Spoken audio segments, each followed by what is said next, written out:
Good day, everyone. We are Group 4, and today we will share our insights about the Philippine history and development, taxation, agrarian reform, and land reform.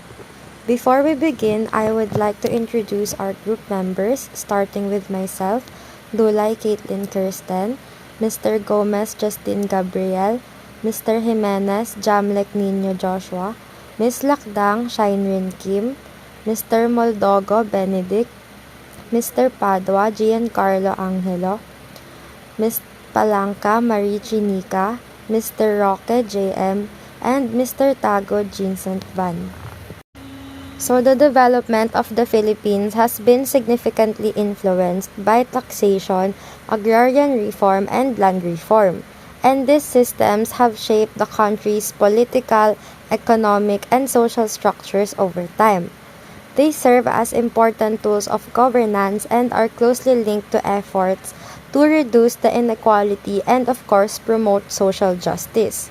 The evolution of these systems is deeply rooted in the country's colonial and post-colonial experiences, which continue to affect our society today.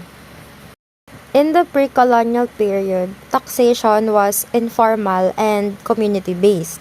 Filipinos gave contributions to local leaders, or also known as the datus, in the form of crops, livestock, or mga services. And these contributions were not considered burdensome, as they were meant to support, of course, their community needs, leadership responsibilities, and mutual protection. However, during the Spanish period, taxation became centralized and mandatory. The Spanish government imposed the tributo, which required Filipinos to pay taxes either in cash or in kind.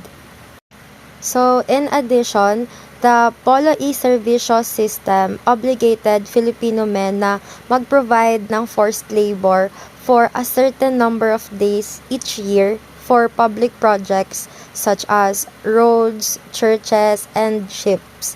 And these systems placed heavy economic and physical burdens on Filipinos, and it became symbols of colonial exploitation and abuse.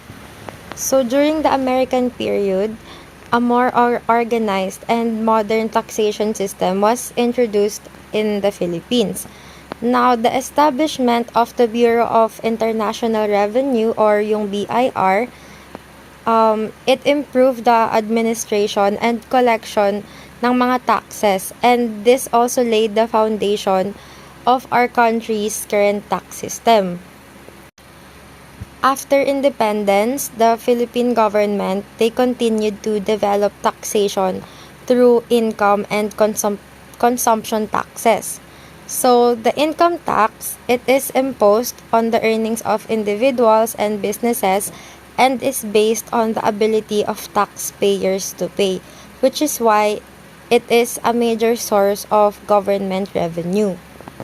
Another important form of consumption tax is the value-added tax, or yung VAT.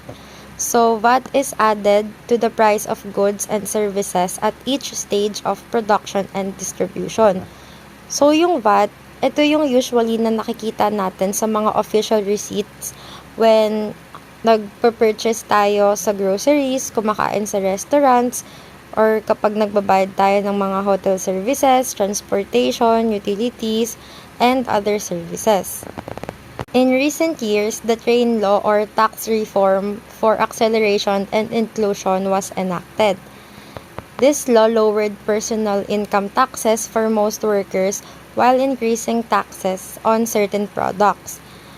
The goal of this law is to make the system fair and, of course, to generate funds for infrastructure, social services, and national development.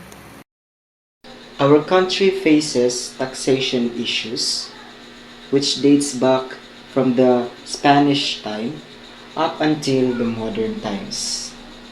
It includes having those low-income families spending a larger portion of their income on taxes compared to the wealthy family due to the value-added tax for basic goods and services, excise taxes on fuels and other goods due to the train law, and the inflation rates.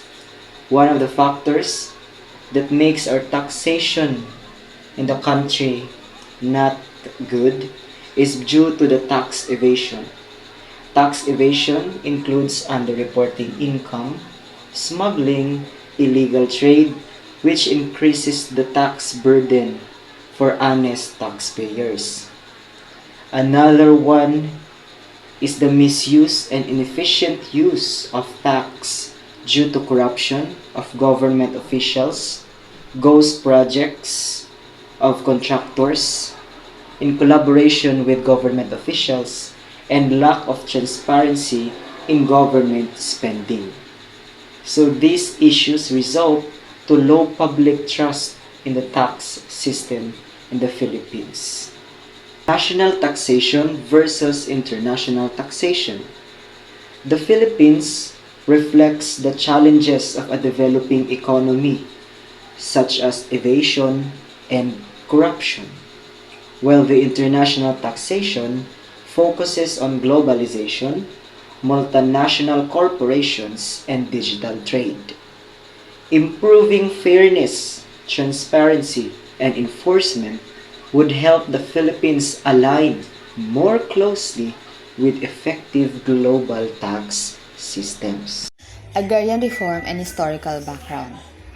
Land inequality began under Spanish rule. Before the Spaniards arrived in the 16th century, Philippine society had their own system of land management. Most land was held communally, called datud domains or barangay lands, where family could farm, fish, or gather resources based on the shared traditions.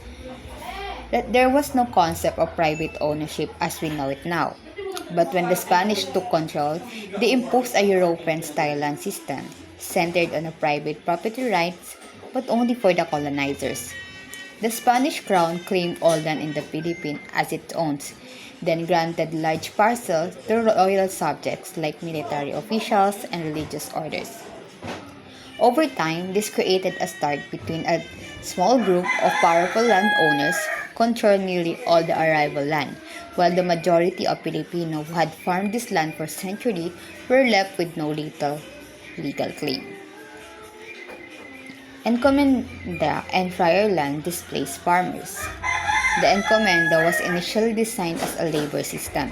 The Spanish colonizer called it encomenderos, were given to the right to collect tribute and labor from the local communities in exchange for protecting them and teaching them Christianity. But in practice, it quickly turned into a tool for land grabbing.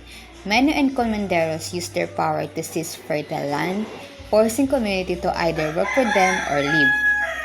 Friar lands, it is a religious order like the Agonistician, Dominician, and Franciscan, were also a major landowner. The Spanish crown gave them land to support their missionary to work, but over time, these orders expanded their holdings through purchases, inheritance, and even forced takeover. Some of the largest friar estates were in the central Luzon like Bulacan and Pampanga, and southern Luzon like Laguna and Batangas. Farmers become tenant on their own land. As their land was taken over, farmers had nowhere else to go. Most had spent their whole lives working those fields, so they had to stay. But now, as tenants, there were different forms of tenancy. Some paid a fixed rent, while others gave up half or more of their harvest to the landowner. The system called kasama or tingian. Tenants had no security or landowners could evict them at any time, and they had no say in how the land was managed or what crops to grow.